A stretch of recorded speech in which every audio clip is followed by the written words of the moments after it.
Hi everybody, my name is Pearl Escobar, and today's topic we'll be talking about Latino gentrification. Overall, the question that we want to answer today is if the Latino community is being harmed by gentrification. Now, to start, I want to show you a visual perspective of what gentrification would actually look like so that the rest of the presentation can flow a bit smoother for you. Now, this is Santiago, and the data was taken from a 2002 census. It's a little older, but it's clear enough that it'll help you get the point.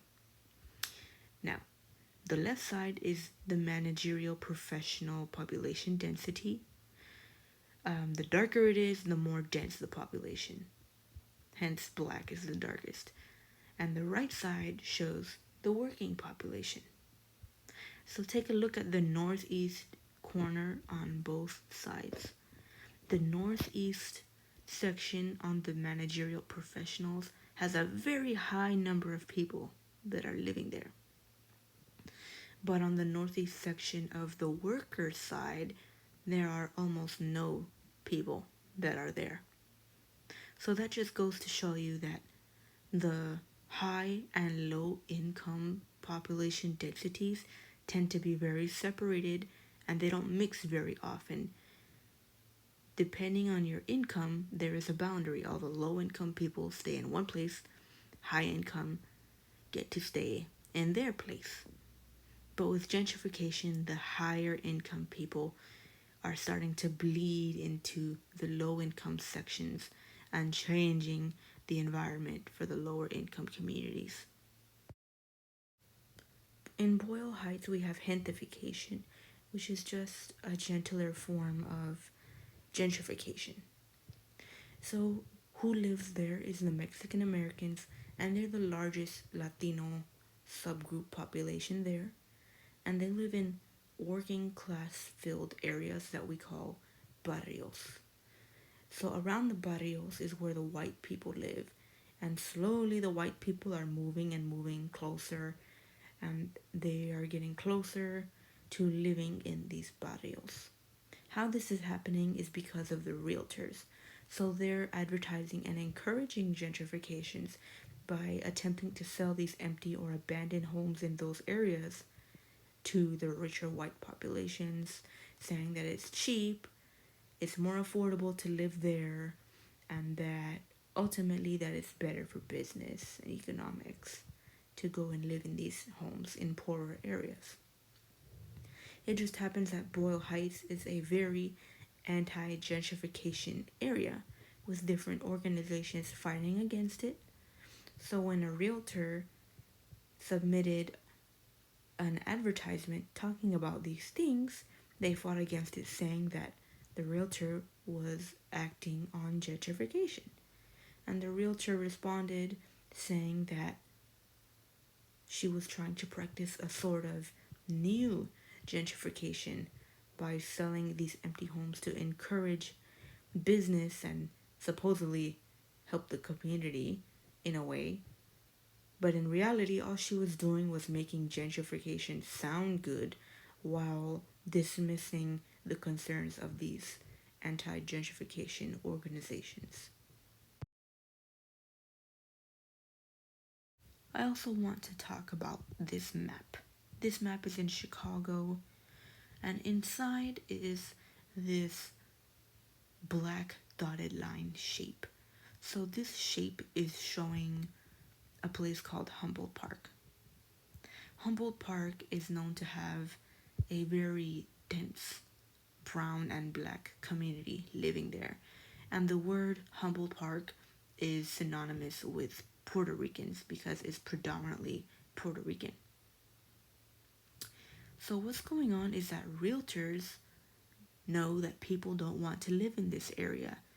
Humboldt Park equals Puerto Ricans. So what they're doing to convince people to live in these areas is that they're giving different parts of Humboldt Park a fake name. So if you look at the red name, it's Humboldt Heights, which is quite close, but no one wants to use the words Humboldt Park together because people automatically just won't even consider it. And the realtors buy into that and they're happy to be able to sell homes here. And they even admitted that one of the most popular names is the Green area, West Bucktown. People just happen to like the name and they associate it with a nice place. And these names are reflective of Balkan culture and it's whitewashed. These names of the cities are not reflecting the cultures of the people that are living there. This is a very Latin community and it also has African Americans living there. All this is just a big lie to convince richer white people to live here.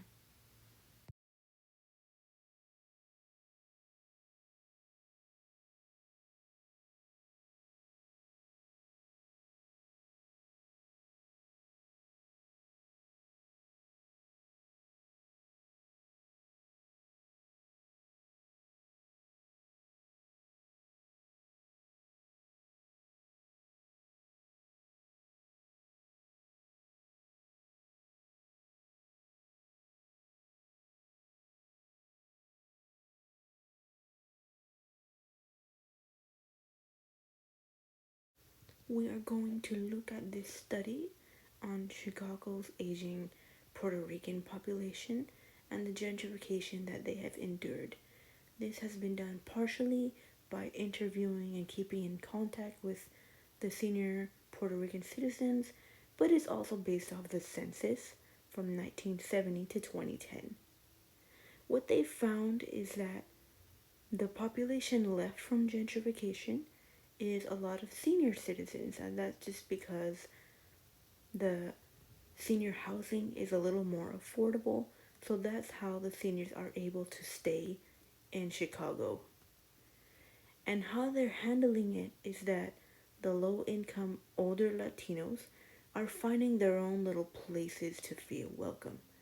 So even though the gentrification is taking place, their environment is changing, they still find a little niche somewhere to still spend time with other people of their culture, and they're finding their own way around being comfortable despite the change in their environment. So what this is doing is that it's leading to an indirect displacement.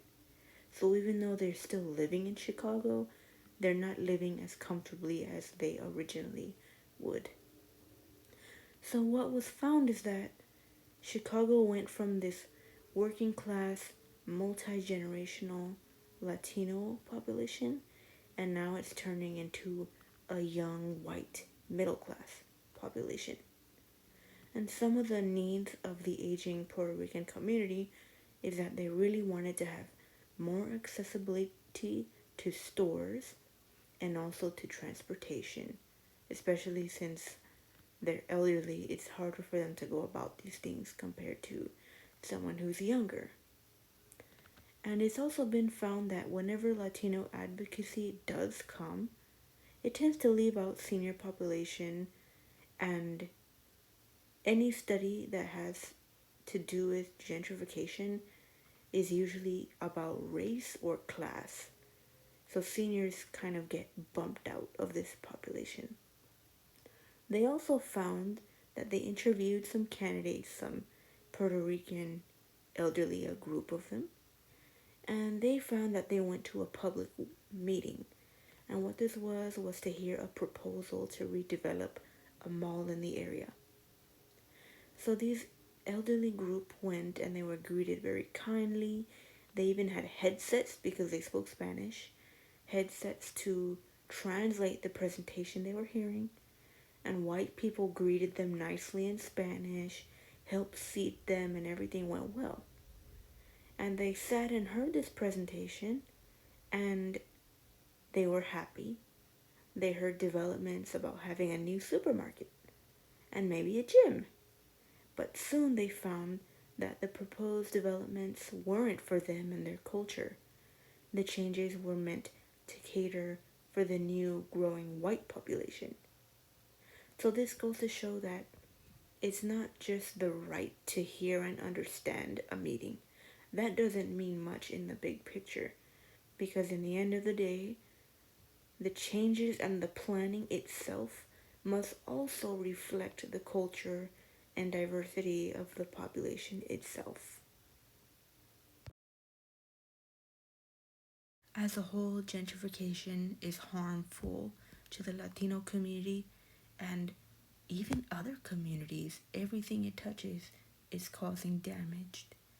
Even when interviewed, the Mexican Americans living in Chicago complained that they were living in the same apartments, but housing prices are rising and rising. This kind of thing is happening everywhere with gentrification. People are living in the same homes they always did, and yet they can't afford to live there anymore. It's wrong. Latinos are being quietly kicked and pushed out of their own homes, and their quality of life is deteriorating because their culture is being stamped on. They are watching white privilege and white culture flourish and bleed into their neighborhoods, and yet their own needs as a community are not being met. And people can argue that gentrification is improving the city, improving the community, it's cleaning it up. But in reality, gentrification is helping only the white people and nobody else. It's catering only to the needs of white people, and it's a passive racism, and it's encouraging whites to feel superior. Gentrification is causing a lot of damage for not just the Latino community but all communities, and I hope this is something that we can work against as a society so that everyone can live in a community they feel at home in. These are my works cited. Thank you so much for listening.